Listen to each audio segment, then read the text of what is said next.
Hey, my friends. I'm Susan Smith. Welcome to another episode of Live and Unscripted and another quilt. Today I am indeed free motion quilting a project. Got my coffee in hand to get started while we chat a little bit. Today's project is one that it's my own. It's one that I pieced, and it is for my brand new little grandniece. Her name is Hannah. And so, yeah, it's very sweet little prints, and it's not really babyish, but hopefully it will go with her through toddlerhood and into childhood and just be an enjoyable quilt. So we've got people tuning in already. Mary Ellen I saw, and Carol. Mr. Producer's getting these passed already. Darlene in Las Vegas. I'll be working on a donation baby quilt later today. Nice. Betsy, sunny north of Toronto. My thoughts are with all the folks still in the dark after last weekend's ice storm. Yes, indeed. I didn't realize there were still power outages. Deborah in Michigan took your masterclass and it was wonderful. Thank you. Love your videos. Susie Q, good morning from Houston. And Corey in Helena, Montana. Not too far from me. Debbie, good morning from Wisconsin. Zandra, Sweden, awesome. And it's afternoon, of course, for you because you're on the other side of the world. Gay, good morning, everyone. Teresa, New Mexico, snowed off and on the last 2 days. Wow. Tammy in Arkansas. I love seeing where everyone's tuning in from. Leneva in Georgia. And Colleen, Southern California. Janice in New York State. Deb in Garland, Texas. So good. Ruth in Texas also. Okay, apparently these two go together. Amy, Buenos Dias from Quito, Ecuador. And Amy, it's been a while. Okay, that was Dave. It has been a while, Amy, since we've seen you here. You're a faithful watcher. We appreciate you showing up. Terry in Soggy, Central Missouri. I love that. At my day job, counting down the hours till I can get on my Bernina for a weekend-long session. That is something to look forward to. And Shelley in Pahrump, Nevada. And Grant in California. Leslie in Australia, also very different time zone from me. Appreciate you tuning in. Quintessentially me, Northern BA. Tell me what BA is. It's not an abbreviation that I know. There are many of those, I'm sure. Joan, hi Dave, and Susan from sunny Shelby, North Carolina, piecing a scrappy quilt while watching. Awesome. Julie, St. Joe, Missouri, working on a baby quilt today. And one more. Mel from Kentucky. Awesome. Well, thank you all for tuning in. So today, as I said, is going to be the actual quilting of a project. And if you happen to be new to Live and Unscripted, these live streaming shows are me working in real time on a project. So the only editing we do is trimming off the beginning, maybe like when my sound isn't working. And sometimes when we have long hellos at the beginning, we'll trim that off. But as far as the project goes, it is a reality show. It is in real time. So it's not a lesson per se. It's just me working on a project, often a client quilt, today one of my own, and I'm just kind of talking through the decisions that I make, the choices, even how I do some of the things. But know that because it is a real quilt, sometimes the quilting design is not as visible on camera, right? And especially today, I'm going to be working on a lot of prints. So it's not really about the quilting design. It's more about the big picture of completing a quilt at the long arm. So I welcome you to join me, those of you who are here live. This is your opportunity to ask any questions, and I'll take breaks and we'll put the questions on the screen and I will answer them. Those of you who happen to be watching this as a replay, feel free to still type in your questions, at least for the first 48 hours, but often much longer. I do come back and read those comments and try to reply to them. So it's a good way to have some give and take going on if you have any questions about what I'm doing. Okay, is that all my things for that? I think so. A couple of thank yous before we go on. A huge one is to my husband, Dave. We call him Mr. Producer because he is behind the scenes. We have 4 cameras running at any given moment, so he goes back and forth between the cameras, adjusts the lighting, tells me when my microphone is not turned on, all those sorts of things. So I appreciate all of that. And then often while I'm quilting, we have guitar music going on, which is our good friend Dan Unger, and we appreciate him letting us use his music. It's so restful and it just is a lovely sound as we're quilting. So appreciate that. Okay, I think that's all the thank yous. Let me set my coffee down. One more sip. And we'll get started. Okay, I'm grabbing the backing here while I'm off camera. My backing is a lovely Ruby Star Society, little kind of polka dot-ish. Question for you. Did you know that you do not actually have to square all 4 sides of a backing before you load it on the long arm. When you use my loading method, it's a real time and sort of frustration saver, because on a big quilt that can be hard to square up all those sides. However, that does not mean you don't need to do anything. You need to plan ahead a little bit, and you need to decide, is your quilt going to be loaded with the long ways top and bottom or side to side? Does your backing have seams in it? Does that determine which way you want to load your quilt? And you need to know that in advance. And whatever is your leading edge that's going to be closest to you of the backing, that edge needs to be perfectly straight. And in this way, you can achieve a square result without having to square all the sides of the backing before you load it. So today I'm going to go in some depth in how I load that, and I purposely left a jagged edge so that you can see this process. Okay, let me see which is my leading edge. Mine is right here. My one edge has a selvage all the way along it, so I know it's perfectly straight. My other edge, because I pieced this backing, is part selvage and part not.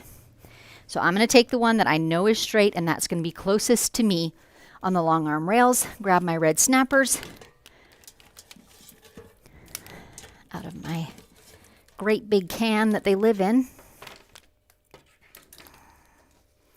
So whether you're loading with a pin or red snappers or even magnets, whatever your loading method is, not a pin, but pins, whatever your loading method is, the critical bit is to have this front edge absolutely straight.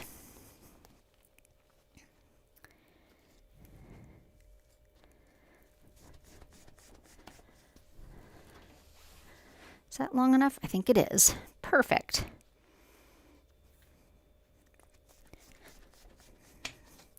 Once that's done, I'm just going to toss the rest of my backing over the rail. And I know already that my sides are not perfectly straight, but that's okay. What I need to be concerned about is that my backing is smooth and going straight over the rails. It's not veering to one side or the other, right? It's critical that I get it set up for rolling it on straight. So I'm going to walk around to the other side and pull that long edge nice and smooth and flat, setting it to roll up beautifully straight. And I do have a few seams in it. As you can see, I had pieces left over from my quilt itself. It's a bit of a scrappy quilt. And so I use some of those pieces to extend my backing.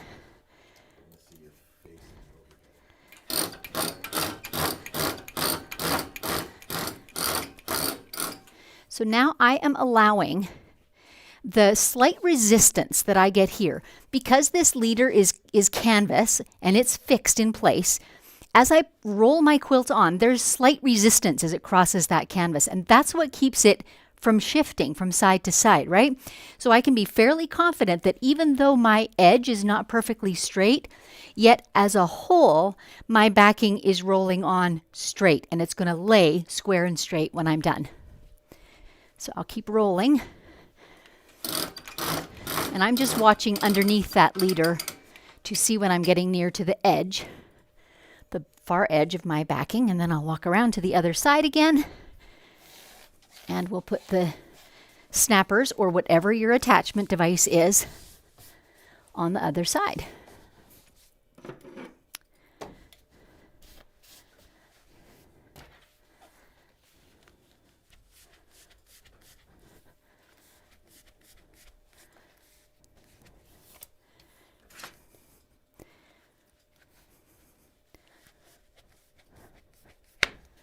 There we go.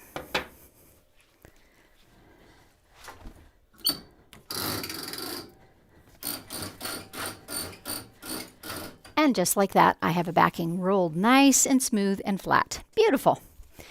Now for the batting. Today I'm using bamboo. I think bamboo is a great choice, honestly, for a baby quilt. It is so soft. I love bamboo. It's kind of my current choice for my own quilts, just because I love the softness. And I think it's a good choice for baby quilts too, because it is a natural fiber. It breathes. And this is a piece that was left over actually from another quilt. So I'm going to take one more step here, which is, you see how I've got it in a little ways from my backing on this side, but on this end it's extending over. This does not work well. It's apt to get caught up in my machine, in my wheels, etc. So I'm just going to fold this up in a couple layers and snip that edge off and pick some threads off here while I'm at it.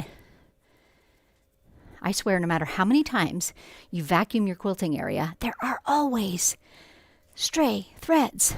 You just can't help it. Okay, let me grab my scissors out of camera for a second. And I'm just going to trim this a little narrower than my backing, and it's a rough trim. I'm fortunate. I have a friend and neighbor who does a lot of little crafts, and so I save all my backing bits like this for her, and she uses them up. It's lovely. Okay.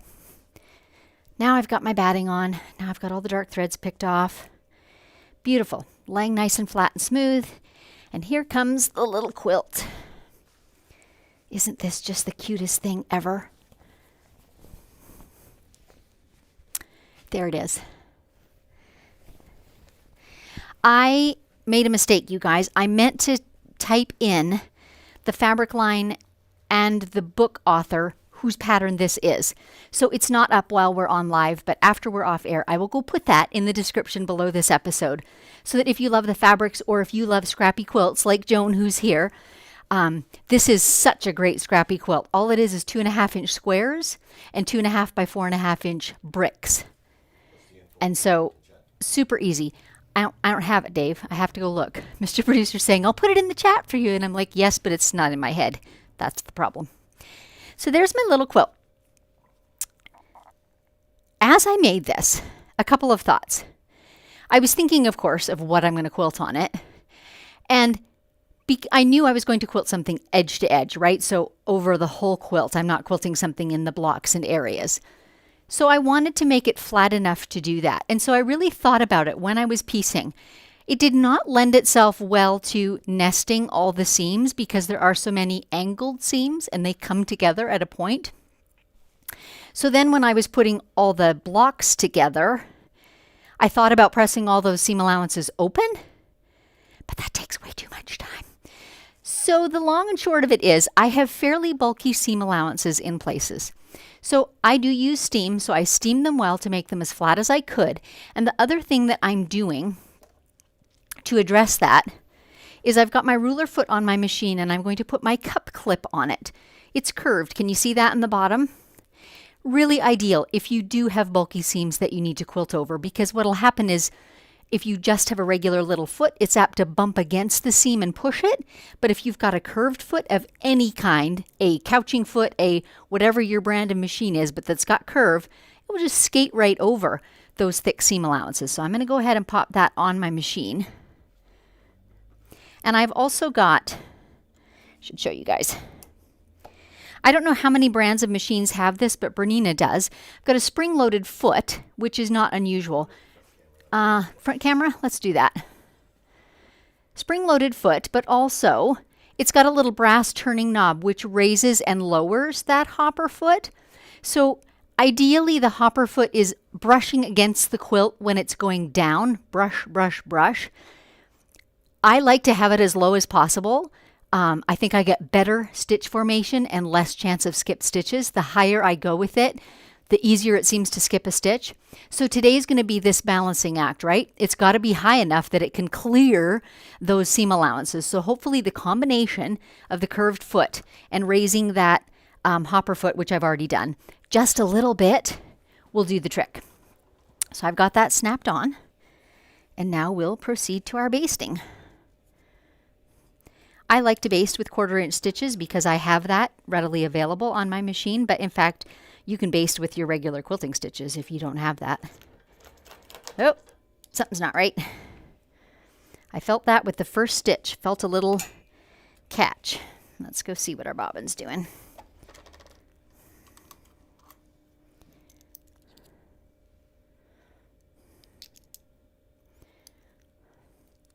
It's a mantra I say a lot. Know your machine.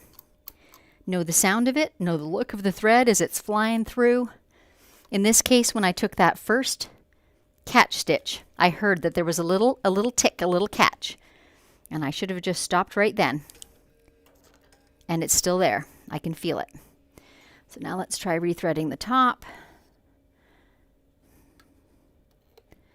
I can't always figure out exactly what it is, but it almost always has to do with threading. It just means something is not through a place that it ought to be. There's no point in starting sewing until I'm positive I've got that right. I'm having a terrible time threading my machine this morning. These things always happen when you're on camera. The most recent live and unscripted that I did, and I think it was 2 weeks ago, was parallel horizontal lines on a quilt. And Stella, my long arm, just would not stitch consistently right to left.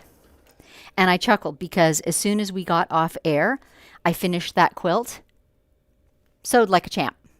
But while I was on air, thread breakage after thread breakage. However, it gave me an opportunity to talk to you guys about what types of things I look for and what to check for. So it's all good in the end, but sometimes it's frustrating. It's a little bit Murphy's Law.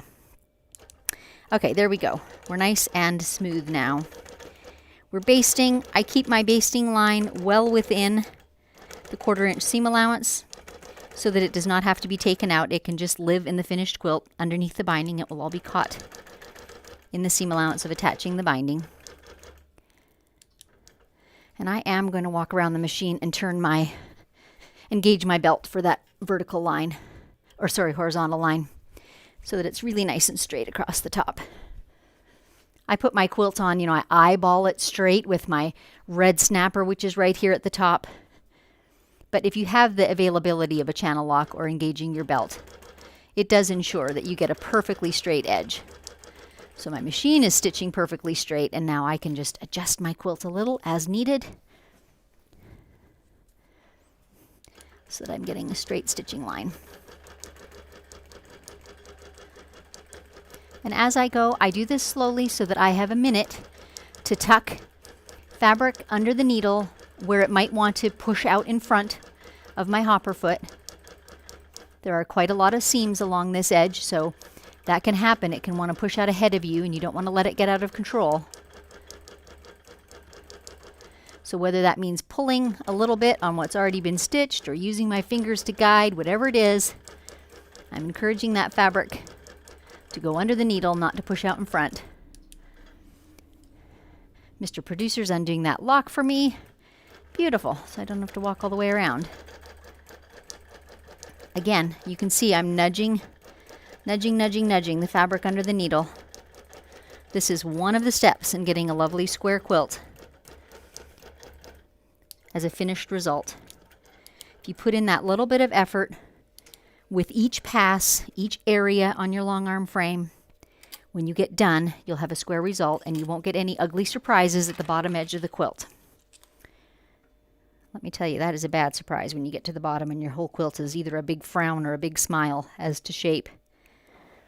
It's really hard to deal with all at once. Much better to do it in small increments. Okay, I'm putting my clamps on the side. And by the way, my bit about having uneven edges on the left and right side of my quilt, you're going to see that's going to be a bit of a nuisance when I'm trying to attach my clips at the side. However, I wanted to show you how it can be done, and I'll show you how I attach. Even if I can't get these E-edge clamps on, there are other ways that I can attach and put that side tension on, so I'll show you that when we get to them. Okay, last thing now, we've got 1, 2, 3 sides basted.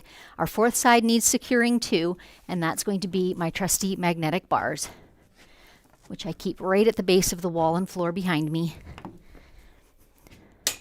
So they now are securing this front edge, so now my whole work surface is secure and is not going to shift while I quilt. Okay, thread. I am using a very pale pink, can you see it? A very pale pink thread. It's 40 weight Isocord 100% polyester thread, and I have exactly the same in the bobbin below. I don't know if you can even see it on camera, but these little squares, 2 sides are Kona Snow and 2 sides are pale, pale, pale pink. So that's why I went with the pink thread. You know, hindsight is always 20/20. I wish they had been a darker pink because they hardly show up in the quilt. They're so pale, but that's the pink I had, so that's what I used. Okay, what are we going to quilt today? I like starting in the top right-hand corner. I just do. I'm weird. Let's put it back on our stitch. So I'm going to use, for you Bernina owners, I'm on BSR 1. The BSR just means Bernina Stitch Regulator. And the 1 means that when I stitch, I have a coasting speed when I'm not moving. So watch this. I'll go in the basting line. I move and I stitch, but even when I hold still, can you see the needle is still coasting? And I have it set very slow. You can mess around with how fast that is. But that's just handy when you get it. You get a nice crisp corner because it often takes that 1 extra stitch in that corner. And I'm going to speed it up a little bit. I usually have it about 200. Anyway, BSR 1 is what I'll be using. So that's stitch regulation. And I've got mine set to 10 stitches per inch. And the design I'm stitching, I call it a Whimsical Rose. It's one of my own designs. It's an extremely relaxed, basically spiral rose with a few leaves tucked in here and there. And like I said earlier, I'm not really going to be teaching the quilting design today. This is not a class. However, if you're able to see it and figure it out, be my guest. But today this is more about the overall process of quilting a project. So in this edge-to-edge design now, I'm just going to repeat the same thing all the way across the quilt. Absolutely irrespective of seam lines or different fabrics or anything like that.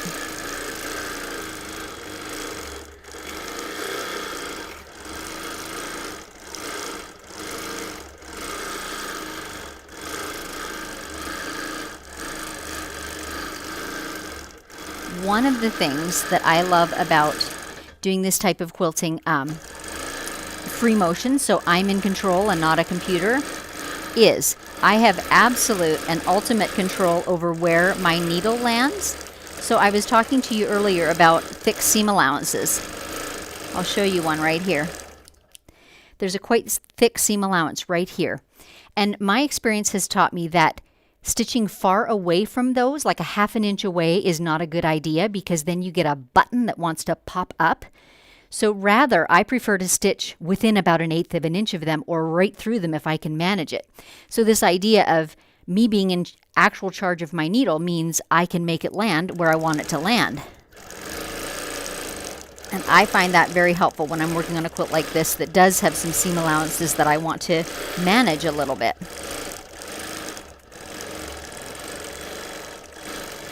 I know it's tricky for you to see where my needle is landing simply because of this giant foot that I've got on. But I know that it's going to help me, so it is the choice for today.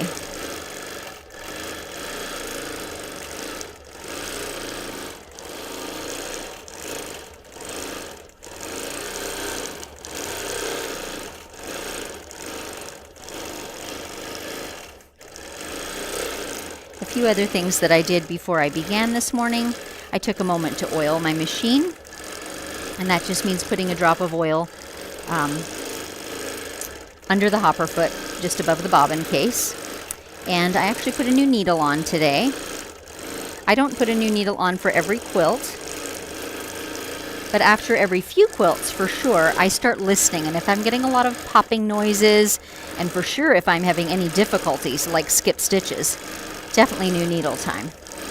So I did put a fresh one on today, and what I'm using is a top stitch needle. It's my current favorite, and what a top stitch needle has is a longer scarf. So that's the area of the needle where the eye is, and therefore the eye too is a little bit longer, and that seems to be giving me really good stitch quality. So that's my current favorite, and I have a 90/14 size on, so a very average size.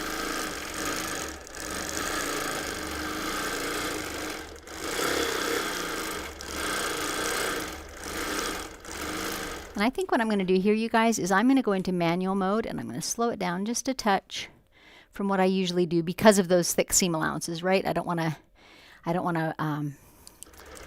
go through them like crazy. So let's try this out. I really enjoy stitching in manual mode. So this is now unregulated. Can you hear the difference? It's not speeding up and slowing down with my movements. Of course, the challenge with that is it's entirely up to me now to determine the stitch length by moving smoothly and evenly. But I enjoy this. This is much more pleasurable quilting, in my opinion.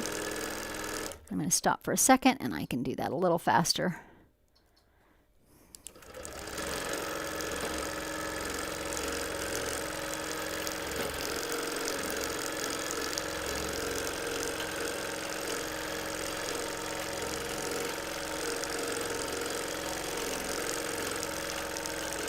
I find it helpful to start out with the stitch regulator on at my preferred stitch length, which as I mentioned was 10. Because what that does is it kind of fixes in my mind what those stitches look like. And then when I start stitching in a manual mode like this one, I know what to aim for, right? So if I feel like my stitches are consistently ending up too big, then it's probably time to speed up that manual speed a little. If I'm getting, 20 stitches in a given inch, or I feel rushed, then I need to slow that down a little bit. But having that initial few flowers, of seeing my 10 stitches to the inch and what that looks like, it helps me to gauge my stitching now when I'm in manual mode.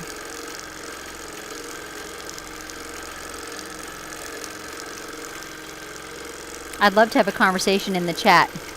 Those of you who do a lot of machine quilting, what do you prefer? Manual mode or regulated? Or do you find that they both have their uses and you find different ways to use both of them?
Aren't these the sweetest little fabrics? Little owls and foxes. Lots and lots of flowers and soft colors. This is a baby quilt for my new little niece Hannah. However, I realize it's not particularly babyish, but there's lots of childhood and imaginative stuff in it, I feel like. And it's about 40 inches by 48 inches by 52. So it will last her for a good long spell. It can even be a lap quilt for quite a long time to come.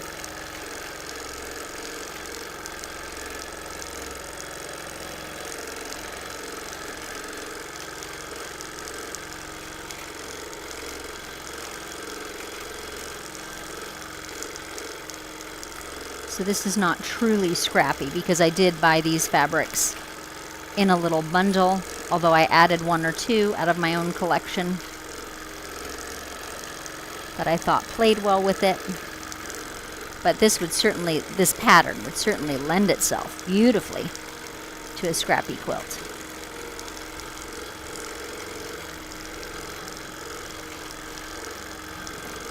This little wicker sort of cane print is one that I added.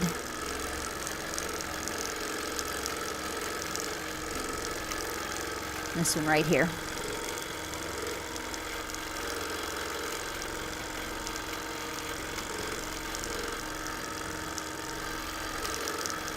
I'm pleased with how the pale pink thread looks.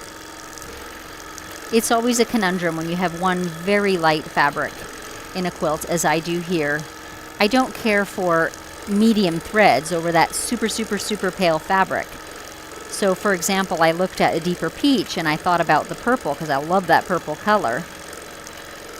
But I felt like that just was too vivid on the ultra pale parts. So pale is what I chose and I'm happy with it. It blends in quite nicely even across this darkest print that has a black background. It's such a busy print still. So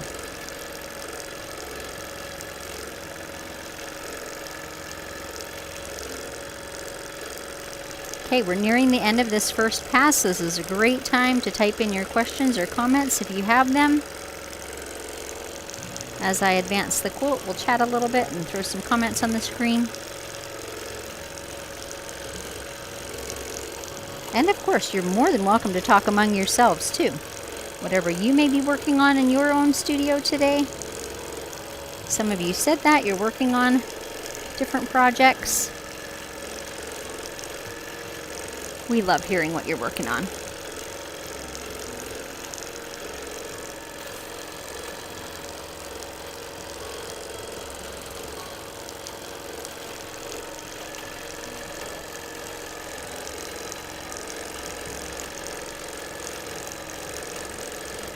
In an ideal world, I would feel more comfortable. My natural pace is a little bit faster than this, but I've chosen to keep it this slow simply because of those bulky seam allowances. I don't want to pound through them at a great rate. That's when I risk, honestly, breaking thread more. If I just pound through them and assume that my machine can do everything at top speed, right? So today is a little more leisurely quilting.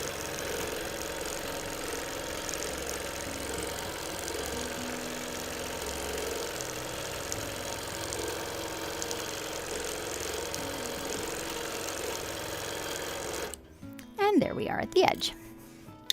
So now I will undo all my clamps and magnets. And Mr. Producer, if we have any questions, let's take them. I'll grab me a sip of fuel. I didn't think we would get the whole quilt done today, but I actually might. I'm just going to go ahead and pull Stella right out. Usually I just advance it and pull the machine along with me, but my red snappers have a hard time fitting through under the bars, so this very first pass is definitely easier if I lift Stella off. And I don't think I said, I'm quilting on Stella, my buddy, my pal. Stella is a Bernina Q24, and the Q means their long arm series, and the 24 means that's the distance between needle and back of machine. That's the throat length. And they do come in different sizes. Okay, you're seeing here now my funny little edge, right? My little jogs at the edge. So it's not going to work super well at this point to put my clamps on. However, I don't need a ton of tension on the side edges. It's such a small quilt, it's not likely going to give me grief. I'm just going to go ahead and put my single clamps on with just a little tension, basically just the weight of the clamp and not much more. I'm going to bring Stella over and double check that she does not run into them. She does a little bit, so the answer to that is my trusty yardstick underneath my clamp strings, right, hoisting them up enough that I can now run Stella to the edge. She still hits a little bit. I'm just going to pull that back a touch. There we go. Much better to figure this out before than during. And also another option would be, with this one I'm having a hard time not hitting it. It's such a small quilt, the chances of me wrinkling it are small. I can literally just take this clamp off while I'm stitching in this area. Then as soon as I get beyond it, put it back on. So I think that's what I'm going to do. I don't want to risk a square circle. But just know that you have options. And actually, why am I clamping that already? I haven't basted yet. Let's see if we have any questions before I do that, though. Let me grab my coffee. My trusty ember mug that my dear kids gave me for Christmas. Keeps my coffee hot. All of those of you who have felt so sorry for me drinking lukewarm coffee an hour in. So a whole bunch of these have to do with you asked them about. Okay, so a bunch of these apparently are about regulated or not. So let's just have a few and have a bit of discussion. Debbie, I love not having to square the backing. Yes, and I hope you're finding, Debbie, that my tips for the things you should do are faster and more efficient, but effective. Terry, did you take the leader off your top rail or just swap it with a lower one? I'm not 100% what you mean. I do still have a leader on my top rail, Terry. That's the one that I threw the backing over when I was loading. Do you mean the leader, the rail right in front of me? I bet that's what you mean, the belly bar. I bought my machine new, and Mr. Producer and I set it up, and I already know the loading system that I like, so I just didn't put one on that top rail. That's how I did it.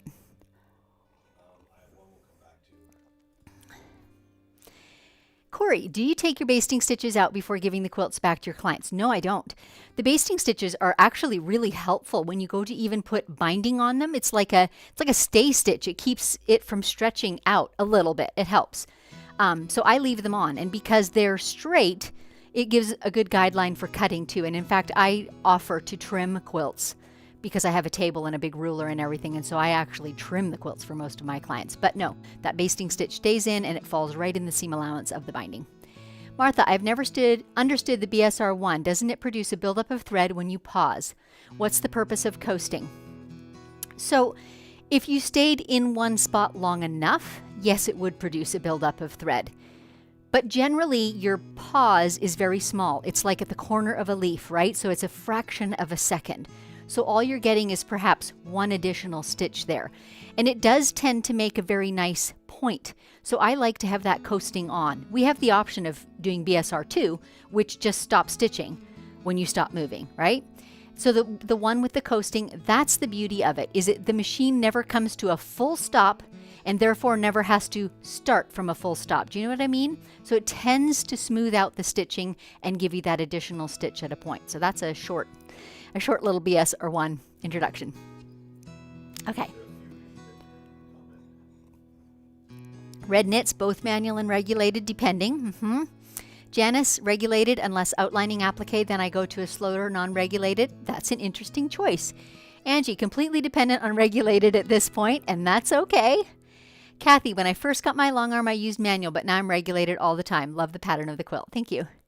Corey, too afraid to try manual. Kirsten, used regulated the most. Doreen, skills are still in regulated. After your excellent masterclass, I'm working up to trying the manual mode. And joined a little late. I haven't used manual enough to get proficient with it, so use regulated. I can only use manual when I'm really familiar with the design and can quilt continuously as Susan is doing, stopping and starting too much, and I missed a bit of that, but that's okay.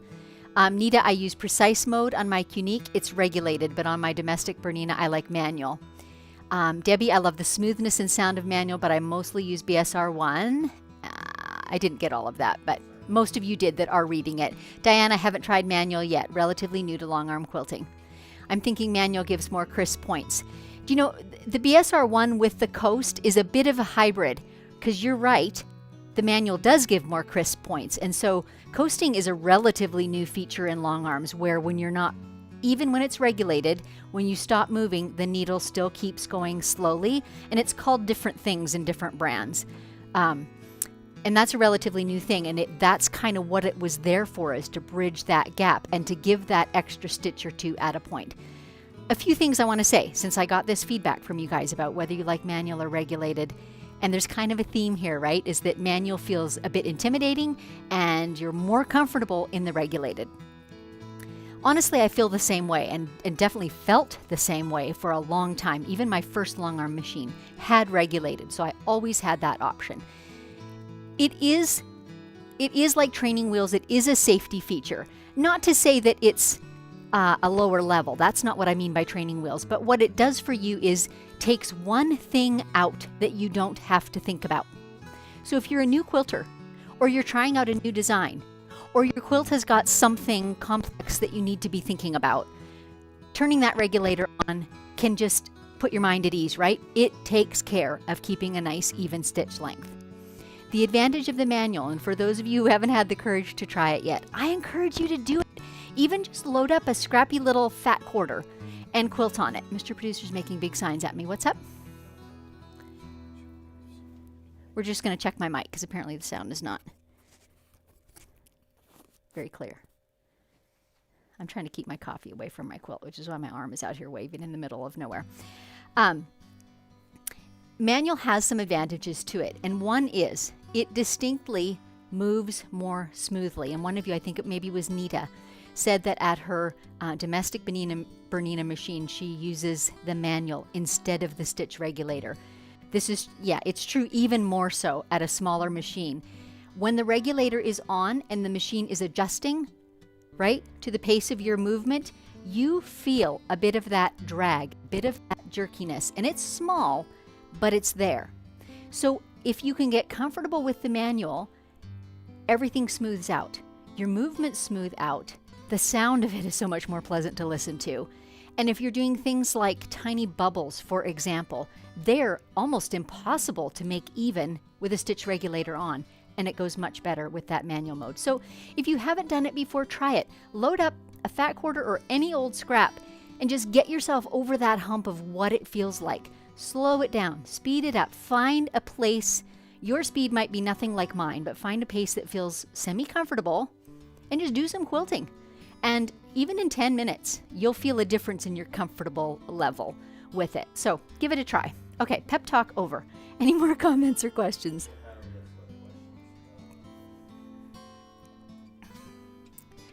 Sheila, getting ready to take a long arm class in a few weeks, a bit intimidated by long arm quilting. What would you suggest practicing the most in the beginning? I actually did a tiny reel, maybe 10 days ago. You'll see it on Instagram and Facebook, and I'm wearing a green shirt. If I was starting free motion quilting, I would start with a design that didn't take much thought, like loops, right? And I would work on adding variations to that, bigger, smaller, closer, further apart, and then maybe adding some other details here and there while I got comfortable with my machine. Because what you're doing is reducing the number of things you have to think about. If you also have to think about where you're going next, it's hard to manage moving your machine smoothly, right? So that's what I would do if I was starting. This actually, you guys, is a great time to give you a little piece of news that I've kind of been holding to myself. A couple of you have mentioned that you took my free motion quilting masterclass, which is a bunch of edge-to-edge designs, including the Whimsical Rose we're quilting today. What I get asked the most is this for beginners? Like, what if I don't even know how to load my long arm or how to wind my bobbins? So I have a brand new class coming out, and it will be released next Friday, a week from today. But we're going to put a link in the chat today because the landing page, the informational page, is up. So you can have a look at it and let me know what you think. But this class is all those very beginning things. It's all the questions I had when I was starting as a long armer. Like, how do I start and stop without getting a thread nest on the back? And how do I know it's going to hold and last through the lifetime of the quilt? Or how do I know what batting to choose, or what needle, or what thread, or all these things, and different ways of loading on the long arm. So I go in depth into how I load with my snappers and how I load with pins and all those things. So it's a super practical course. Like I said, it'll be available next Friday. I'd love to hear your feedback. If you go to the landing page today, you'll find that the lessons, there are not a lot in there yet. I'm literally still uploading them. So you'll see modules 1 through 4, I think, are in there, and there's going to be 8 in total when it's finished. So that's coming your way, and I have an introductory price of $97. And one cool new feature of it, which I've not had in my classes before, because it is that lower price point, I'm offering this one also as a gift. So it's something that you can give to someone else as well that you know might be interested in it. So again, Mr. Producer's looking at me. What's the question? I sent you the link in a text. Mr. Producer's going to put the link in there for you. Later this week, as we get it all uploaded, it will be available like from my website too, with my other learning options there. So my assistant is at the moment away on holiday, so there's just me at this end uploading the courses and getting the outline in place and all those things.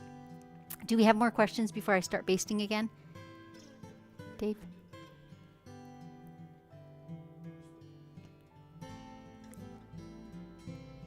Mr. Producer's just looking for the link. Okay. You can look at it on my computer because I sent it there, or as always, after we get off air, I'll go put it right at the top of the description so you can see it there too. Now he's got it. There it comes. Okay, would you look for a minute if there's more questions, and I'll baste for a second. Okay, yeah, because Stella's right in the way there, isn't she? Denise, did you say what the name of the pattern is? I didn't, but you know what? If you guys want to hold on for 1 second, I'll grab the book and show you. So Mr. Producer can maybe type something interesting into you while I go out into my little side room and grab the book. Okay. The book is called Stash Lab by Tanya Alexander. It's not a new book. And the actual pattern is, all of the quilts in here lend themselves to scrappiness, which I adore. The pattern is leaf pile. Can you see the words there? There you go, leaf pile. And she did it in very leafy colors. And I used my scrappy collection. And like I said, all built with 2.5-inch measurements. And so it really lends itself, if you've got leftovers from jelly rolls and things like that, it really lends itself to that. And I happen to already have a scrappy pattern that I love that uses 2.5 by 4.5-inch blocks. So I think my next one, like this, I'll do scrappy because I cut a lot of my scrappy strips into those blocks. So I've got probably 500 of them pre-cut. Yay! Okay, more questions? Denise, would you recommend the new class to those who have taken the master class but are fairly early in their long arm journey? Well, Denise, I think you should go this way. I think you should have a look at the class outline as I get it uploaded because the chapters are descriptive a little bit. I don't think it can hurt because I go through, for example, loading the long arm. Like fully, I walk through the red snapper and my whole rationale about that and about loading with pins. There's a whole chapter on that too. I do things like how I assess a quilt before I put it on the long arm. Like how do I measure? How much excess do you need? What do you do if the quilt is hourglass shaped? Those sorts of things. So I've tried to make it super practical. So if you're still having these questions, like why should I use this needle over that needle? Why would this thread be preferable over that one? I address a lot of those things in there. So I tried to be super practical. You guys know me. That's who I am. Like I want to know how to do it. Like how do I pull up my bobbin thread, right? Is it okay to stop in the middle of a quilt? Those sorts of questions. So it's that type of practical stuff. Tools, maintenance, all those things are in there. Linda, are your classes suitable for sit-down mid-arm quilters? Yes. I first quilted at a domestic sewing machine. That was how I first learned to machine quilt. So I'm reasonably comfortable doing that. I nowadays work at a long arm because it's a ton faster for doing client quilts. However, in both this new machine quilting for beginners and in my free motion quilting masterclass where I teach all these designs, I demonstrate all the things on both machines, right? So I show you how to baste at the long arm, which is what you saw me doing today, but I also show you several ways that you can baste a project for working at a sit-down machine.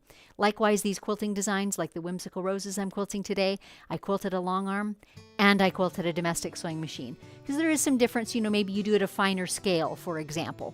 So I try and talk through those things. So yes, I've tried to make it accessible for sit-down machines as well, whether they're long arm or domestic. More questions? Mr. Producer's got the book up there for you. Look at him go. Julie, where do you buy your bamboo batting? I get mine from Winline. And actually, Julie, there is a link to the Winline shop in the description of my YouTube episode. And I think it's in every episode. Stuff I use, there's a long list of my favorites. But Winline batting is there. And if you go through that link, it should offer you 10% off actually on your batting. And I purchase it by the roll. I use their 80/20 cotton poly more, but I love their bamboo. And this is the 6 ounce, the heavyweight bamboo, and I just adore it. It's the loveliest batting. More questions? Here they come. Oops, what is your experience with washing bamboo batting? So it's relatively new to me, like maybe 2 years, right? So I have not had any sort of lifelong quilts with it, but one of the selling features to me was when I met Luann, who's the owner of the business, at a quilt show. She was showing me, she had a little quilt that she had made with bamboo batting, and she purposely washed it over and over to see what it would do. I mean, hundreds of washes. And the fabric was wearing thin and separating, and the batting was still holding up. So that kind of sold me on it. It still had that lovely soft bamboo feel, and it had not pilled or clumped in any way through hundreds of washes. So that's not my personal experience, but I did see and handle that quilt. So That's what I know about that. Neville, have you ever tried using extra red snapper rods and clamps for your side clamps? I ran some thin elastic through the rod and threaded it through the holes on the end of my frame. Works well. I kind of get what you're saying, right? The rods were going this way. The reason that I like the E-edge ones, let me show you one, is because they're so slim. Can you see that, how thin they are? So I actually can slide my long arm machine right over this. My hopper foot clears it. So that's why I like them. There are probably other side clamps out there also slim, but that is one of the features I love about these. So if that's working for you, by all means, you know, if you're able to make something like that, great. But that's the feature that I love about these, is how slim they are. So I have not used the red snappers because they're thicker. Monica, do you find that bamboo batting sheds a lot? I don't. I do find that it's a bit more stretchy. When I'm putting it on, I have to treat it with a little more care because it's all too easy to pull out of shape. So I've learned to treat it a little bit more gently, but I don't find that it sheds particularly, no. Laura, I've started using the red snappers you use. They're quite efficient, but I seem to be getting folds in the backing, which I never get with pinning. What am I doing wrong? So I assume when you're rolling it up, you've got it like it looks visibly flat, and then you're putting side clamps on and it looks flat. Like I've loaded hundreds of quilts, both with pins and with red snappers, and I find them to work the same way as long as I've got them straight. So make sure that front edge is straight. Make sure that it rolls on over the leader straight. Maybe experiment with a piece of fabric that's selvage at top and bottom. And when you roll it on, is that second selvage still straight? Or is something skewed? Like maybe are your bars not parallel? Your rails on your long arm. Like I've seen that happen to people if you move a long arm and things like that. So things to check. Okay. Could you possibly show how the quilt behind you is hung on the wall? Debbie, you're so funny. I can tell you how the quilt behind me is hung on the wall. Clear thumbtacks. It is not fancy. It's kind of funny. Chiefly because we do change it out from time to time. And I have had other hanging systems which worked well, except that what you can't see is that I've got a light up there along, it looks like a fluorescent tube. It's kind of my backlighting, and my ceiling is not high. And so I ran out of space. So when I do it with thumbtacks, I can get right up there and tuck it in. So that's how I do it. There's about 6 tacks across the top of it. Okay, you guys, let's keep quilting. So we're back to basting. I'm going to give a quick rundown while I baste in case people are just joining. Working on a baby quilt here. It's for my brand new niece, Hannah. And a scrappy pattern. Mr. Producer is putting it in the notes. The pattern is by Tanya Alexander, and it's in a book that I got from her. So check that out in the chat. You can find the name of that pattern and book. And what I'm doing now is basting the edges. So I've already quilted one pass. I've rolled my quilt up and advanced it. And now I am basting the layers together. And I always do the basting before I attach my side clamps so that my clamps are putting tension on all the layers together.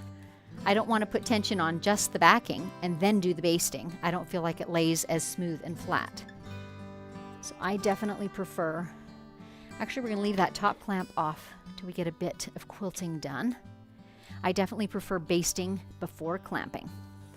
And that is my reason for it. Right, I've got all these layers. You can see them there a little bit if I move. I've got all these layers. If I clamp just the backing, or the backing and the batting, it's apt to pull tighter than my top. I don't want to do that. So I prefer to let them relax, do that basting, and then put my clamping system on. I'm basting with 1/4 inch stitches, but you can baste however you like. The basting is well within the 1/4 inch seam allowance at the edge of the quilt, and I don't ever take it out. It will just be taken up or hidden inside the binding of the quilt. Ooh, that's a question. What am I going to bind this with? I have not thought about that one yet.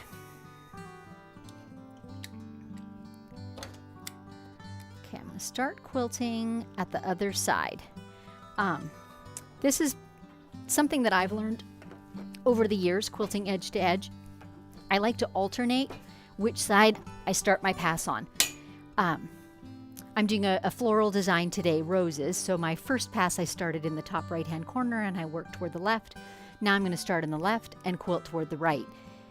It keeps it looking more random, right? The flowers aren't all going toward one direction. And it's not always flowers that you're quilting, so sometimes it doesn't matter. But I'm just in that habit. So then it doesn't really matter what corner I start in either. Doesn't matter at all because I alternate which direction I move every time. Let's take the basting stitch off. So I'm back in my stitch regulator for a moment just while I get myself organized here.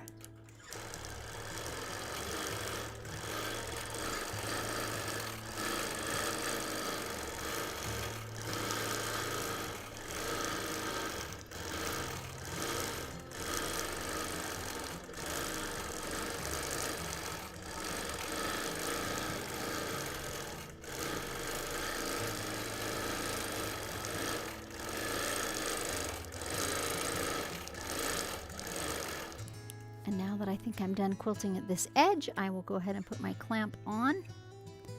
I won't bump into it anymore. And I'll go back to my manual mode. I do like it.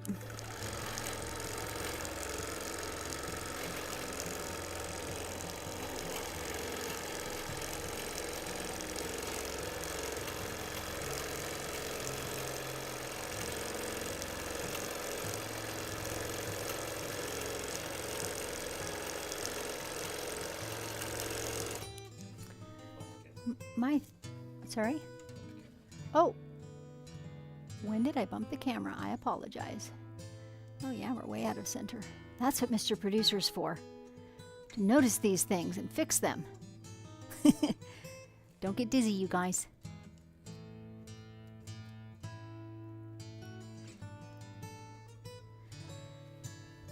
Filming at a long arm, let me tell you, is no small feat. It was a long time when I thought about doing a YouTube channel and sharing my quilting until I finally did it. Just trying to get over these humps. It doesn't really show on camera, does it, Dave? No. Our apparatus for a camera that doesn't wobble too much is pretty significant. Not necessarily pretty, but significant. That was just the challenge. How to have it not wobble like crazy. Okay. So it's moving again. So it is shifting. I did not bump it. I don't know, but it's not grabbing. It's hardly gripping. I can feel it right there. Like it's super easy to move. Okay, hang on, you guys. We might have to go to just our overhead for a little bit because it is not gripping. We've got a clamp, right? Because it's hooked onto the arm. And we've got foam, layers of foam and grippers.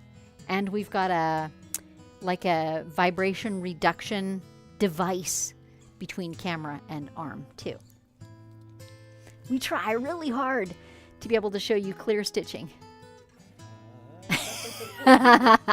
You might want to go turn that camera off for a moment. I can't because I have to see where it's at. Oh, okay. He can't turn it off because he's got to see what it's doing. It's still wiggling. As soon as you touch it, it wiggles.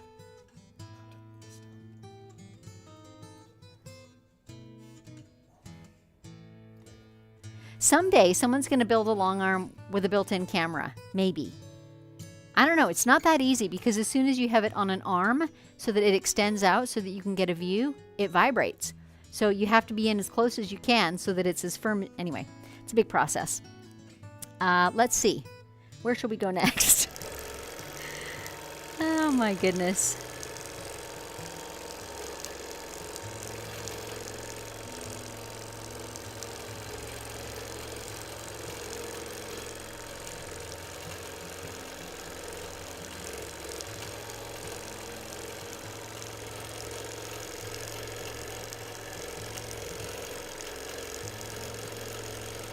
I have many favorite things about quilting freehand, free motion like this, right, where I'm guiding the machine. But one of them absolutely is the fact that I have the ultimate freedom to place my needle and my stitches wherever I want to. And this quilt is such a great example of that because there absolutely are these thick, bulky seam allowance areas, and the best way to have them lay down flat and smooth in the quilt is to quilt them down. Another quilter, I cannot at this point recall who, told me this early on in my quilting journey. You know, I was kind of aiming for, well, avoid them because that's easier. So that kind of made sense to me, right? Much easier to quilt and get smooth stitches if you avoid the big lumps, is what I was thinking. But what this other quilter pointed out to me, and she was so right, is if you do that and you quilt around these lumpy seam allowances, then they're kind of pushed up. So your quilt, when it relaxes off the long arm frame, then has these buttons. So much better quilting result if you quilt right over them, or at least right beside them within about 1/8 of an inch. So that is the reason today that I have this spoon foot on, which I know makes it a little harder for you to see what I'm stitching. But because it's got a round shape to it, it skates quite nicely over these bulky seam allowances when I do run into them.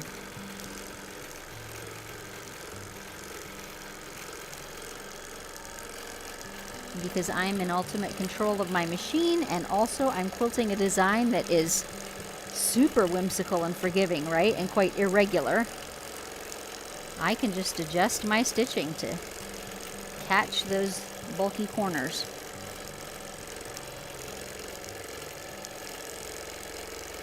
It's the kind of thing that a viewer looking at the quilt would never know. However, if I didn't do it, it would be obvious. Does that make sense? I love having little tricks in my back pocket like that. I'm like, I can get a great flat quilt, and it's just going to seem like it was effortless. And it kind of is. You know the thing to do to make it happen. It's no extra work to put those quilting lines over the bulky seams. There's one right there, the corner of that pale block. Here comes another one. You'll see me go right over it. Boop, right there.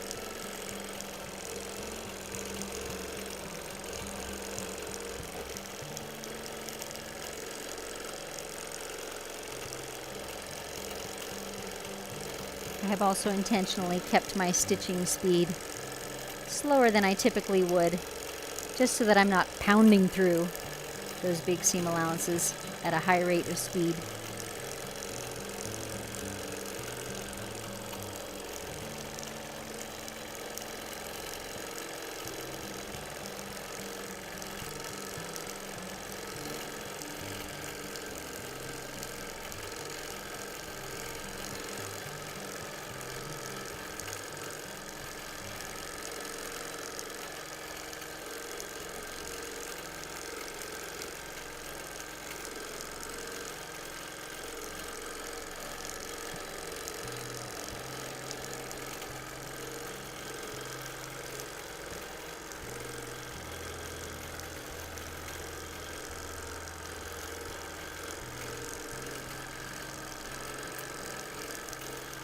For anyone who may be tuning in fresh, this is a live and unscripted episode where I'm quilting in real time on a real quilt, which means, sadly, from your point of view, that you can't see all of the stitching super well on this quite busy quilt.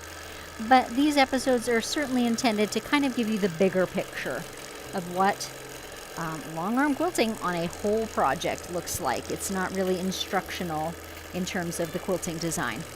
So we focused a little bit on the loading process and how you do not, in fact, need to square up all 4 sides of a backing before you load it on the long arm. But there are some things you do need to plan ahead in order to not have to square it up. So we talked about that a little bit.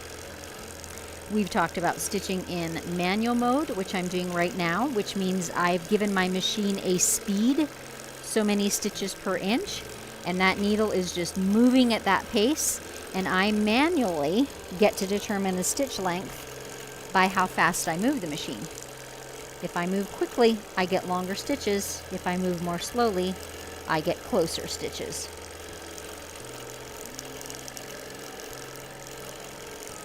If you are enjoying this episode, I would so appreciate if you would give it a big ol' thumbs up, subscribe to the channel, and even click the bell, and then you'll be notified whenever I am going live. I try to do 2 of these live and unscripted episodes a month, and they're always different because they're on real quilts. So I don't choose a project for how it will look on camera necessarily. I choose a project for, does it have points of interest for other quilters? And in today's case, it really was that ability to load a backing that has an uneven edge. And that does not all have to be pre-squared up. And then, of course, this quilting is in my very favorite style, which is all together freehand. I'm guiding every inch of it. And it is edge to edge, meaning the same quilting design over the whole quilt. And I just have to back up a tiny bit. I have an area here that I can't quite reach. I felt myself just nudge against that top bar. Might need a little bit more yet. I see a corner that I've got to get into. So edge to edge quilting. It's my first love. Let's just put it that way. I love how fast it is to get started on a project. I just load it up and start quilting. I love that I don't have to resize or measure like crazy, or in fact, buy a pattern. I can just start quilting. I love, as I've talked about at length already, I love that I can place that stitching wherever I want to. I can easily change the look of it just by how I do the stitching. So for example, if I was quilting loops, I can easily make tiny loops further spaced apart or big chunky bubbles close together. It's super easy to change it up like that because my mind is my only limitation. I just love free motion quilting like this. And of course, it's absolutely unique. No one else's Whimsical Roses are going to look exactly like my Whimsical Roses. In fact, on my next quilt, they probably won't look exactly the same. And I love that about it. To some extent, when we quilt by machine instead of quilting by hand, which is what I grew up doing with my mom, we lose some aspects of the handmade quality, right? So I feel like I'm restoring a little of that, or achieving a little of that, by quilting free motion. Because it is absolutely unique. It is absolutely individual. And therefore, that to me is the definition of handmade.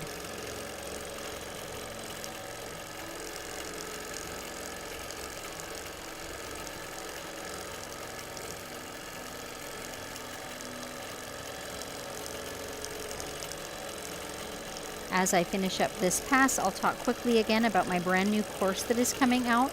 I have for a number of years had a free motion quilting masterclass which teaches designs, a selection of quilting designs like this one. But my new class is all about the practical stuff, the loading, the choosing of the batting, deciding which needle, how often to do maintenance and what, all those sorts of things. And so that will be releasing on April 11, very shortly. And Mr. Producer has put a link in the chat if you want to go and check out the landing page for that and get some more details on it. And I just felt my bobbin gum up, and I think I might be at the end of a bobbin. It feels about right. Anyway, link is in there in the chat for the class if you want to check that out. I'd love to hear your feedback on what's in it, although not all the lessons are there yet. And I've got an introductory price of $97, trying to make it super affordable for beginning quilters. Okay, check this out. We are indeed, can we see that? Close camera's coming your way. Coming your way. It is the bobbin indeed. And when I load my bobbins, I manually wind around it about 10 times, so that's what's caught there and actually caused it to break. Usually it just runs out. And my personal preference is to just quilt until my bobbin runs out. I don't try and guesstimate how much is on a bobbin and gauge it or anything like that. I just go till it runs out. And then I back up till where I had good tension and good stitching. And most often I will back up also to where I'm going over seam allowances. You'll see when I start my new bobbin, I'm going to overlap a few stitches. I'll go back so you can see where I'm going to start. I'm going to trim my threads right here, With my new one, I'm going to overlap almost a ½ inch of stitching, but I'm going to put some very closely spaced groupings of stitches that will anchor this one because it doesn't have an anchor, right? It's just got regularly sized stitches. So I want to anchor this thread and of course anchor the new one as well. And I feel like doing that over a seam allowance, multiple layers of fabric, is just one more layer of security. So I like to back up to that. Oh, Mr. Producer says he was on the other camera. Let's talk about that one more time. So what I did is I backed up a little bit. Often my bobbin has just run out, so the last few inches don't have tension. In this case, my bobbin thread broke with a jerk, so that pulled the stitches awkwardly. So I wanted to undo a few to get back to good stitching. And when I start my new stitching, it's going to be in the middle of the quilt, and I'm okay with that. It's going to be hidden in the print of the fabric. But I want to overlap some of the previous stitching because it was not anchored, right? These are just regularly sized stitches. So I'm going to start back here, anchor with a few tiny closely spaced stitches, and then overlap over this and then keep going. And that will be nicely secure. I've already filled my bobbin, so I just have to load it up.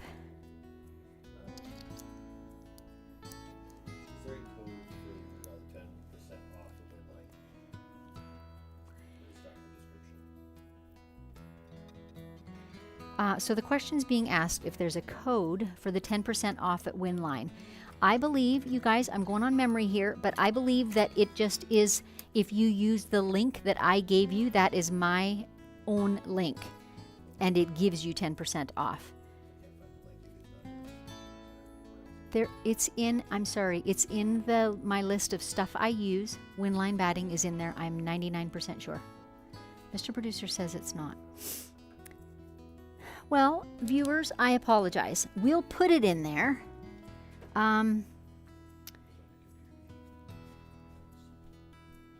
Let me confer with Dave for half a second. If you go into my Google Docs, there's an affiliate sheet and it's on there. Okay, Mr. Producer's finding that link for you. There's my close stitches. Did you see that? And I'm going to do another set just to be secure. And I'm just going right over top of that earlier stitching. I wait to cut my tails for a few moments.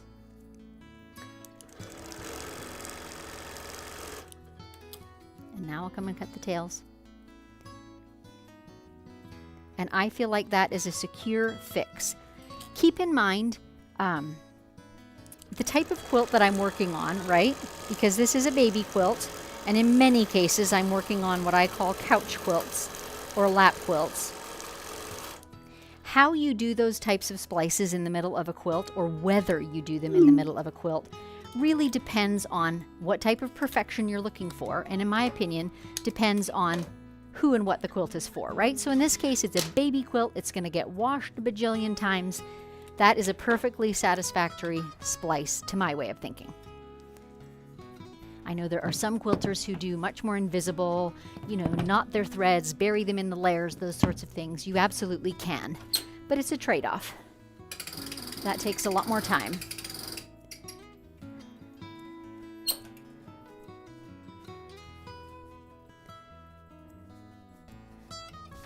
So when I advance, I'm going to move Stella just a tiny touch. We might want the overhead camera, Dave, for a moment here.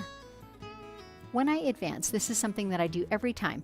I go along my quilt and I'm tugging both the quilt top and the batting just to make sure they're smooth, right? I'm also looking along this rail. If I have seam lines, and this quilt does, I can gauge the straightness of those seams, and that really helps me make any adjustments if I need to as I'm advancing my quilt. And I said this in the first pass, if you do these things a bit at a time, it's very manageable. Even if this quilt was not square and flat, I could adjust a little bit, pull or push a little bit in each pass, and I could deal with a lot of irregularities in that way. But if I just advance, and then try to deal with it all in the last pass, and all of a sudden I've got 1.5 inches of extra fabric, that's virtually impossible. But taken in bite-sized pieces, it really works well. Kind of on the flip side of that coin, even when a quilt is perfectly flat, it is still fabric. It is still possible to stretch it out of shape, right? So it still is worthwhile to kind of step back and make sure with each pass that you're getting things square, that it's not pushing out in front of your foot when you're basting, or whatever the case may be.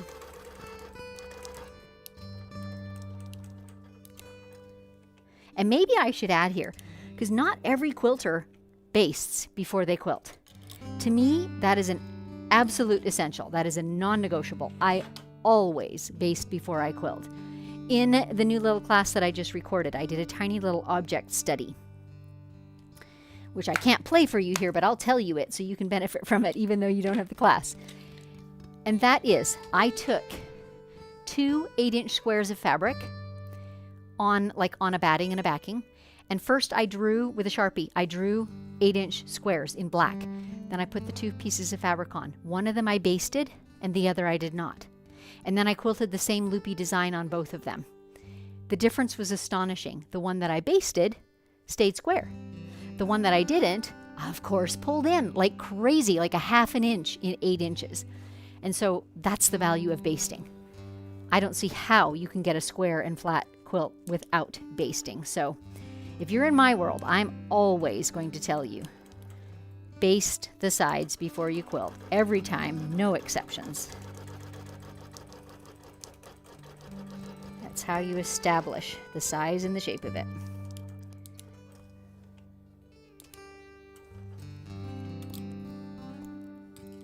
And we're back to our smooth edge now, so I can go ahead and put my clamps on the sides.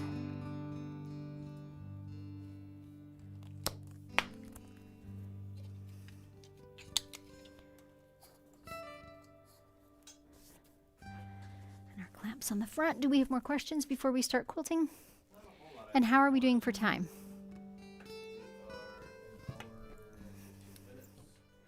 Okay. We'll probably finish then, because here's the end. We're not very far from the end now, so. Okay, let me get a wee sip of my elixir. Gainer, how many stitches per inch do you prefer? I have 10 set on my machine right now. Just the other day, I was watching another quilter. She had a little reel on Instagram, and she was answering this question, and she answered it with 13. And this is kind of an interesting story, because I used to drive, my first machine was a Gamel, and I remember liking 12 on that machine. But to my eye, the 12 that machine gave me looks like the 10 that my Bernina gives me. Which is kind of funny, and I don't know that I'm right about that. I may be just imagining things. However, all that to say, there's not a right and a wrong. There really isn't. Some people I know prefer longer stitches because you get the almost puckery look that hand quilting gives you, and some people prefer them super, super, super tiny. So it's a balancing act. But to me, I don't like to go too tiny because it's really hard to undo if you need to undo anything. And so to me, 10 is a nice middle of the road on my Bernina. Bobbin with Brittany, what do you do with the partially filled bobbin at the end of a quilt? I'll show you. My son got me going on these little wooden picks. They're just a little food pick. And I just set this in the top of my spool. My spool storage rack has room for this pick in the front row. So I have several spools kind of depth in there. So I can even have more than one bobbin, but I just tuck them with the spool and use them the next time. You also, lots of people do not perfectly match the bobbin thread and have fewer colors of them, and so they use them up more.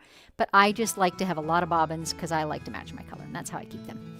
Grant, you need a drone with a camera that automatically follows you as you stitched. Interesting you should say that, because we have toyed with the idea of getting a 360-degree camera, right, that gets all sides. That's a little awkward to feel like every square inch of me is on camera. But anyway, we've thought about it. We have thought about it. Love the background quilt and how it changes. Also appreciate your video setup. So easy to see everything so clearly. You guys do great work. Thank you. We appreciate that. If you ever want to see what it began like, go back about 4 years and look at some episodes. It's a little humiliating. Nancy, I love watching you quilt. That's an absolutely gorgeous quilt behind you. That must have taken a long time to quilt. It did. She actually has a name. Her name is Audrey. I'll tell a quick story on Audrey because I haven't done it in a while. This was fairly early in my quilting journey. And It was a challenge at my local machine quilting guild where each person got a vintage top, like unfinished, just a top, in varying states of disrepair and filth. And it was our job then to go home and make it into a quilt. And everybody got a different one. It was a blind draw, so you didn't get to choose. So I got this one, and it was very, very dirty, and it has a border, which you can't see anywhere on the cameras, I'm sorry, but it has a border, and the border was almost ruffled. So the only thing I was allowed to do to it physically was take the border off and take out the excess and put it back on. I was not allowed to redo any of the piecing, and it's all hand pieced. And the cream parts, both these four-sided ones and these melon ones, were crazy full. And the irons were crazy tight, right? And it was horribly dirty. So I cleaned it and started quilting it. And this, mind you, was about 1.5 years into my long arm quilting journey. And I bit off way more than I knew how to chew. But I've never been sorry, because what it forced me to do was learn a whole bunch of things and experiment. And I had not invested the time into piecing this myself. Look, Mr. Producer's got a picture up there for you. That was the border, complete with hole, stain, the whole 9 yards. Anyway, it pushed me. I allowed it to push me into figuring out how to do stuff, figuring out how to deal with that super excess, and figuring out how to do this fairly intricate quilting. It was fun. It was really fun. She did not win first prize. I think she won second. So, you know. We had to do a whole storyboard with pictures of what we started with and a story of what we did, and then the final result, right? So that was kind of fun. Yeah, there's Dave's really going into the archives. That's what the border was like, and I'm thinking the person who made the quilt probably was running out of fabric, right? Because some of those border corners had 1 million pieces all in there, and so I fudged a lot of things. Yeah, there's one of the final pictures of Audrey. She was a lot of fun. And something like 75 hours of quilting. Only so many because I really didn't know what I was doing, right? Like I was literally learning how to do detailed ruler work. Yeah, it was fun. It was fun. I have no regrets. Okay, we're back to quilting. My last pass, I went from left to right. So now I'm going to go from right to left.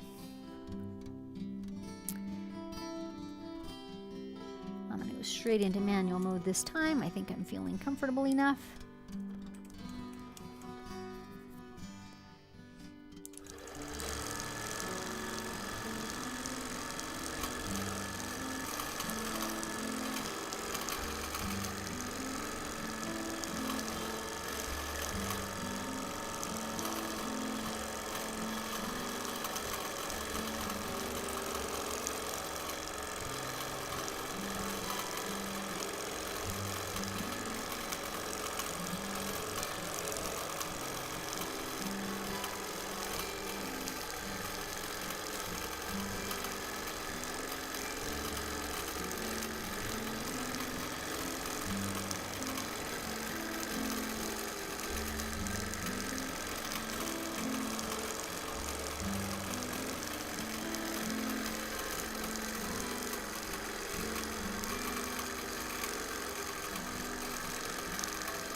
If you are enjoying this quilting reality show, I would so appreciate if you would give a thumbs up and perhaps even share it with your quilty friends that you think might be interested.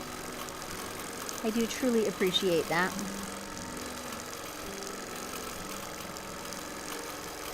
Some episodes back, I used to talk more about this little website called buymeacoffee.com. As you guys know, I love my coffee, right? And it was an opportunity for you to support my channel. Now, YouTube is always a free resource. You only pay by the ad watching, right? Anyway, we're kind of retiring that one because it's one more site and thing to administer. But it has been such an honor to be supported by many of you, and all of our lights and cameras we have gradually over time acquired with the funds that were contributed through that Buy Me a Coffee app.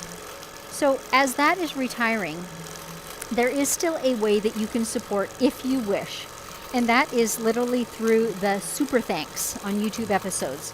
So if you're looking at this episode on a desktop, you'll be seeing it right below the picture of the video if it's not full screen. And I'm not fully sure what it looks like on a smaller device. Anyway, it's one of the options.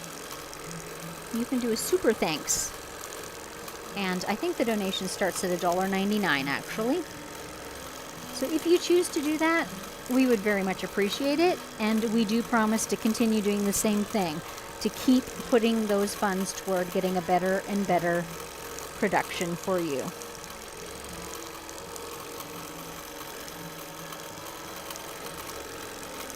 It is quite astonishing to go back to some of our early episodes. There's no doubt it's a learning curve. But much like the Audrey quilt, I've never been sorry that we started. You know, maybe bit off more than we could chew there too. Did not know what we were doing. But there's just no way to learn some things besides just try. Figure out what works, learn what doesn't, pivot. So definitely our cameras, our angles, our, you know, even the things I talk about or the types of quilts I air, that has all adjusted and pivoted over time and will continue to as we continue to grow and develop and learn.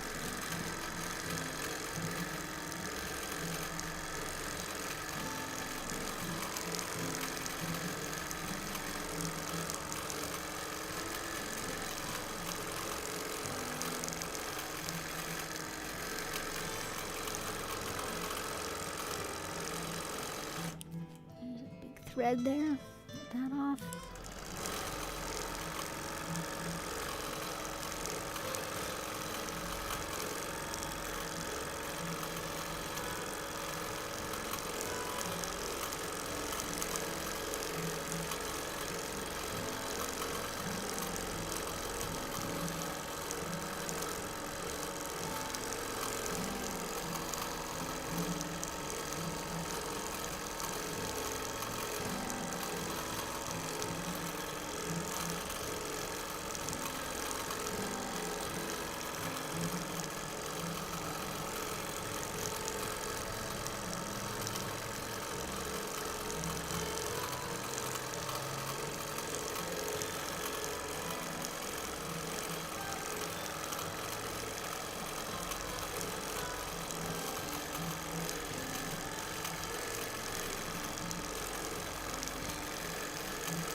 And this time I will just pause with needle down and let the machine ride as I advance the quilt. Pop your questions or comments in if you have them. Don't forget to thumbs up if you're enjoying this episode.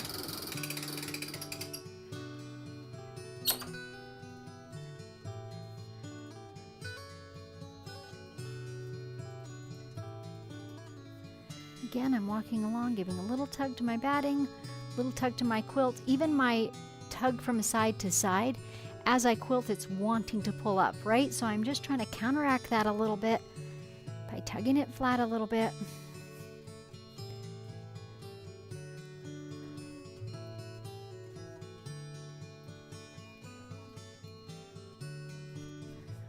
I'm just going to use the rail as my guideline for if that front edge is straight. I'm not going to walk around and engage my belt again, although I certainly could. I could get 15 more steps in that way, couldn't I?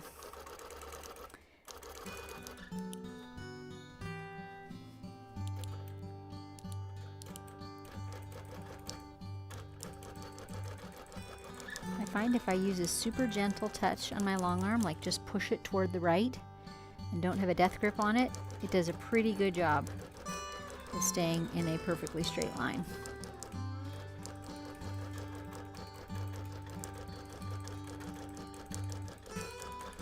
And as I did on the top, I'm just going slowly enough that I can make tiny adjustments as needed to keep that fabric moving under the needle and not pushing out in front of it. All the way across.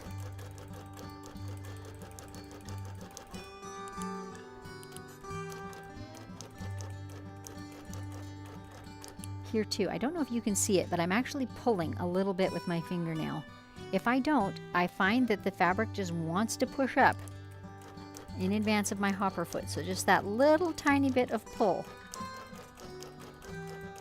multiplied by all these stitches is perfect. Okay, which way did I start the last one? I started on the right, so this time I'm going to start on the left. Any questions before I get into that, Mr. Producer, sir?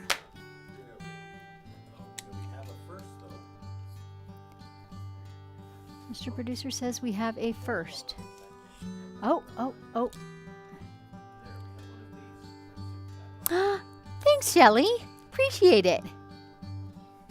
Okay, I want to point something out to you guys. Can they see on this far side, Dave? Can we look at the overhead camera so that we can? I don't know how visible it is to you. This side of my quilt, like you saw the pieced portion, right? That had a joggle in it and wasn't straight, and I showed you that. But more commonly, you've just got an edge that's not cut perfectly straight. I don't know if you can see that here or not. But this one is straight, and then all of a sudden it's got this wobble. And it's often like that when it comes from the fabric store. It's probably 3/4 of an inch of a wobble. I don't actually have to trim that straight. I just want to be able to get my clamp on, or if it was really bad, I would just use my little side clamp as needed. But the freedom in not having to square up a quilt is remarkable, especially when you get to big old quilts like a queen or a king size quilt. Trying to make a square backing is really, really hard and time consuming. Ask me how I know this. It is true. Okay, we do have one question. Good, I have time for a sip of coffee. Ruth, did you try to center the piecing on the back to be centered with the top? No. I certainly could have. If it had been bigger chunks, I maybe would have. As it turns out, it is fairly close to center, but all I've got is little 2-inch pieces end to end, right? So that's up to you. I could have been a little more finicky about that, and I could have placed my top, slightly to one side or the other to get it perfectly centered, but I didn't, and I'm sorry I missed that one, Dave. I apologize. Denise, have you wondered what the original quilt maker would think of Audrey finished? Were any of the completed quilts seen by their original quilter? Just curious. I'm going to say no, because mine came from the 30s. Judging by the fabrics in it, a lot of flour sack type fabrics. So I don't think any originals saw it. And yes, I've wondered many times. And I have a love relationship with vintage quilt tops. I have, probably 15 of them. I do finish them from time to time, but I have probably 15 in hand right now because I love them and I love to quilt them and think of that person who put the little scraps from their shorts and aprons and so forth in it. Amy, have you any experience with the zippers loading method? Well, I do have zippers on my machine, Amy, but to me, the zippers is like a secondary loading method. Like you have to use something else to attach the quilt to your leader still. So with the zipper, you could baste it on at your domestic sewing machine, for example, and then you could just zip it onto your frame. I choose not to. I find my red snappers faster, and the way that I use zippers, or when I use zippers, is if I'm working on a longer quilt, like Audrey or something, and I need to unload it and put something else on, I can zip the end of my leader off and zip another leader on in order to, and that makes reloading the quilt much faster.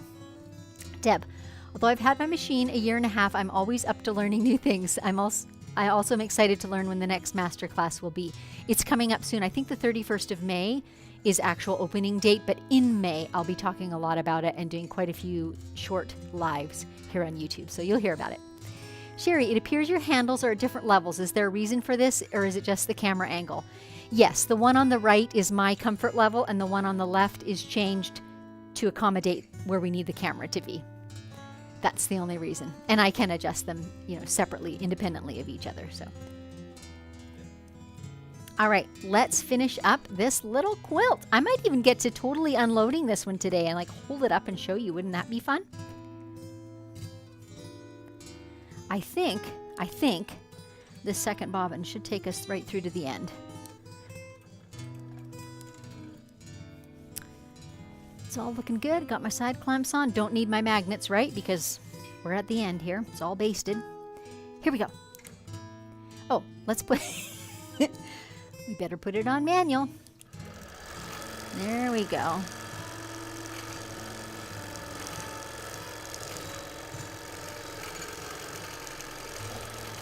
This has been a very pleasant day for me, you guys.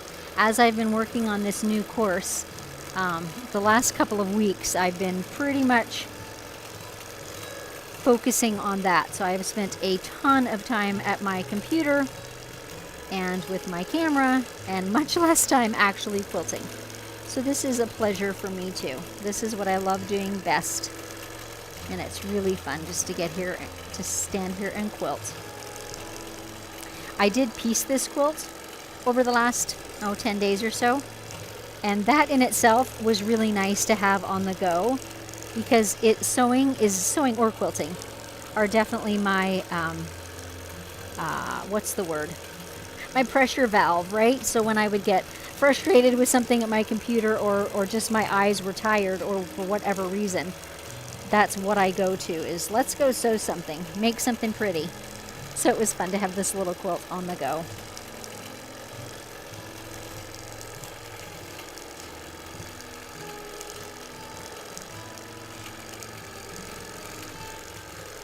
And baby has already arrived. She came early, so it's good. I thought I was starting well, with time in hand, but in fact, she's a few weeks old already. So, time to get it done.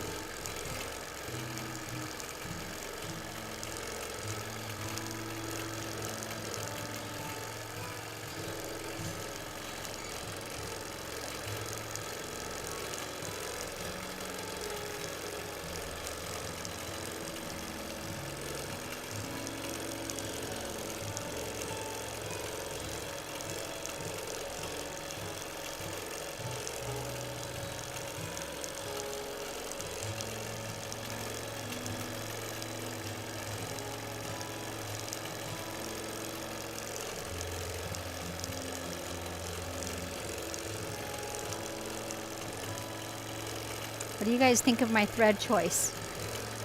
I'm still happy with it, but I'm curious what you think about it. It's a very pale pink. There is a pale pink, if you can even see it. Half of these little light colored boxes are pale pink, and half are Kona snow, so an off-white. And I usually tend to go toward a more middle of the road color, like middle of all of the fabrics in my quilt. And I tried out some, you know, a rose is sort of mid purple, a bit like my shirt, but they were just too distinct on these little light squares, I thought.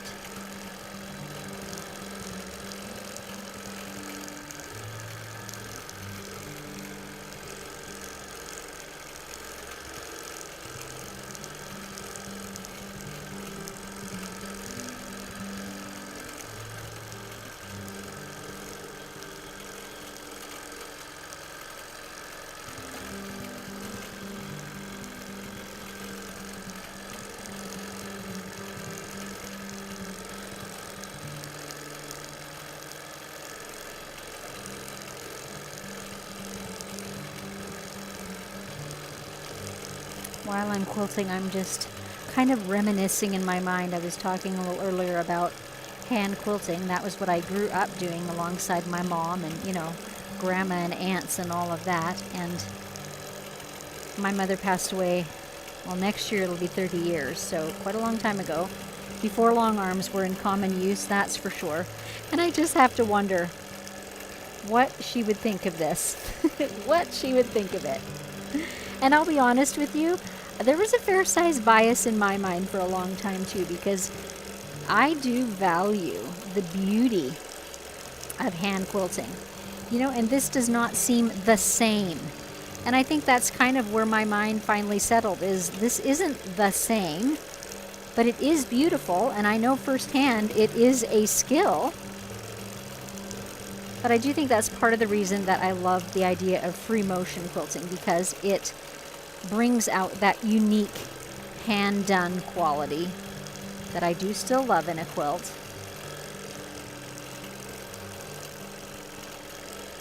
But back in the day when I hand quilted with said, you know, mom and aunts, you know, we knew a lot of people, or a number anyway, of people who were hand quilters.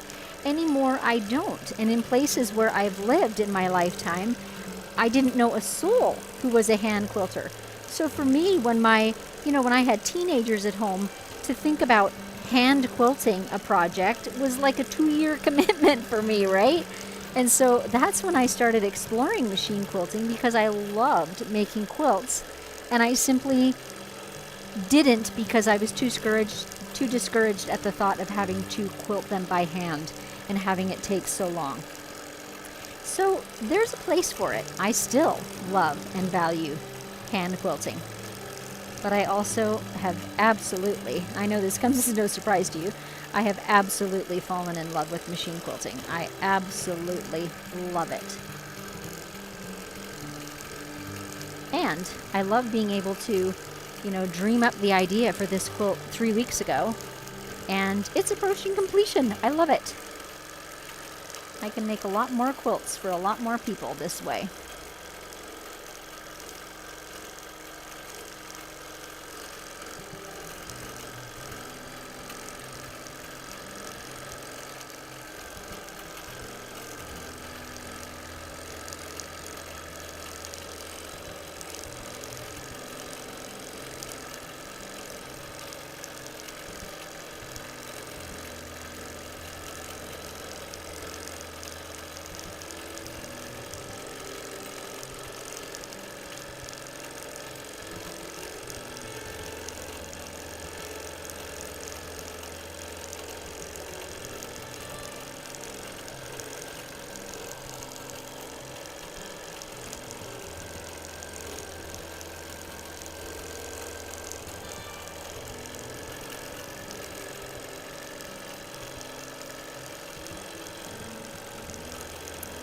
We're getting there, folks. Again, if you have any more comments or questions, this is the time to be typing them in. I would so appreciate a thumbs up on this episode if you have enjoyed it.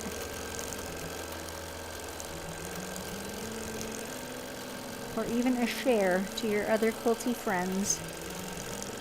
Definitely my jam is live streaming the actual quilting of a project with no edits, so you get to see it in real time. You get to see for reals problems and challenges that arise. And generally you get to see solutions. Not every time. It is definitely my sincere hope that my sharing of my working process is encouraging to you, that you can find tips and you can also rest in the comfort that problems happen to other people too. No matter how many quilts you've done, you're always still learning about tension, about stitch formation. There's always things to learn.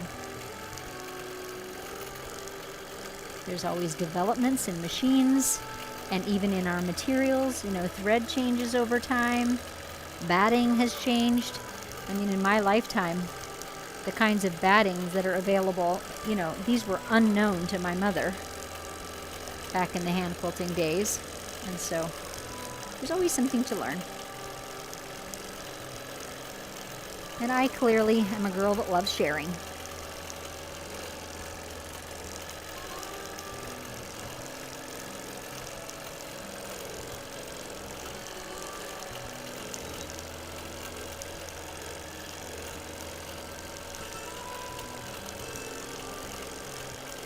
I've been chatting with my sister this week.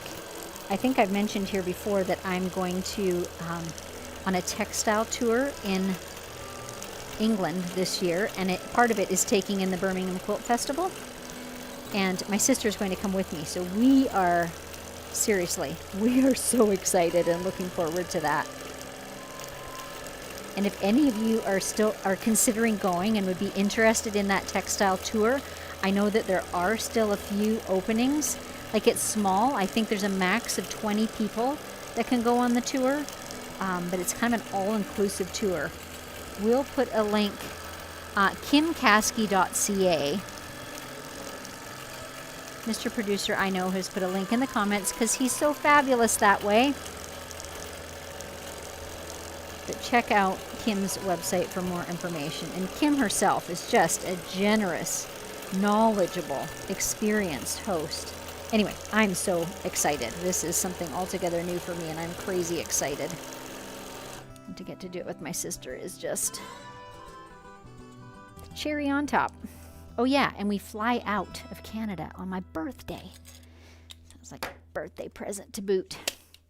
Okay, our quilt is done. I'm going to unload it and hold it up. We're going to have a look at it.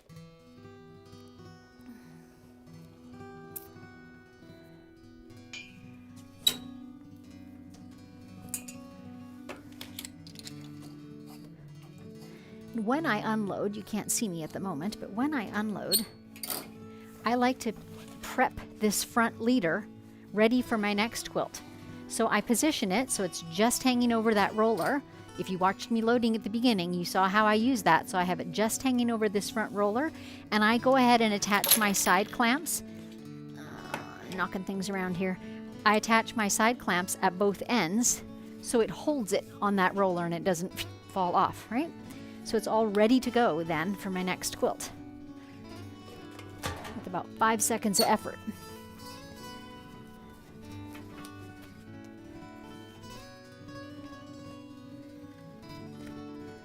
The whole thing's gonna drop on me. There we go. Okay. You can probably see the quilting the best on the back. Use the front camera. Okay. Camera's changing, camera's changing. There we are. Okay, you're going to miss me for a second. There it is. Am I showing a decent portion of it? Because now I can't see what's showing. And I'll flip it around and show the front. Let the light catch it a little. Like this angle or like this angle? If I move it a little, does the light catch it a tad? Anyway, you get the idea. I'm so pleased. I'm so pleased. Now to bind it, that's probably going to be tomorrow's task. I'm just going to lay it up here so you guys can enjoy it. Okay, do we have any more comments? I'm grabbing my coffee.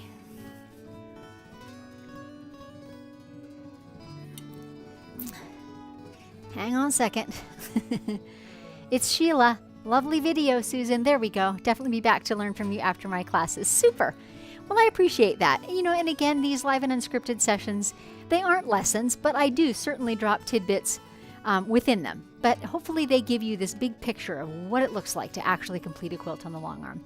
Debbie, this was a treat for me. I got a new puppy in February and I haven't had much time to quilt. Training's going well, so I'm getting back in my studio. Time to make a blanket for the dog. Henry, hi, just catching you live. Love that baby quilt. Thank you very much. Maxine ordered the book from Amazon. Oh my goodness. I apparently got the last one. Well, I'm sorry if I've given you guys an outdated one. I knew it wasn't a new book because I've had it for a while. So I don't know, but maybe look up Tanya Alexander, who's the author, and see if she has published it in other ways. I'm not sure. Anyway, it's a great pattern, a great scrappy pattern. So thanks so much for joining me, everyone. Once again, I would love a thumbs up. That helps me so much to get more visibility and for other quilters to be able to come and join us on these live days. So I'm planning another Live and Unscripted exactly 2 weeks from today, which is, I think, the 18th of April. Project yet to be determined, but if you sign up for my newsletter, I do try to send out a couple days in advance the link and also a picture and some idea of what project we're working on and what some of the talking points might be. So you can grab my newsletter if you're not already there by just going to my website, stitchedbysusan.com, and you'll get a little pop-up that will invite you. So one last time, I want to mention my new course that is coming out. The landing page, we've put a link in. Maybe you can pin it to the top, Dave. We've put a link in the chat for you to check out that landing page or advertisement page, informational page. A lot of the lessons are still not there. There will be 8 modules in total, but I'm still uploading them. But it's going to be released next Friday, April 11th. That will become available. So it's very reasonably priced at $97, and it's a lot of content, super practical. That's who I am. So it's for your beginner machine quilter, not just long arm, but domestic machine as well. Tools, maintenance, batting choices, thread choices, tons and tons of practical things available there. So check that out. Let me know what you think. Let me know what you think of my landing page. It's a job. It's not my comfort zone to make those things, but it's fun to try and encapsulate in a few words what it is that I'm trying to share in the course. So that's my goal. Anyway, thanks for joining me so much, and we will catch up with you at the next Live and Unscripted. Have a great rest of the day.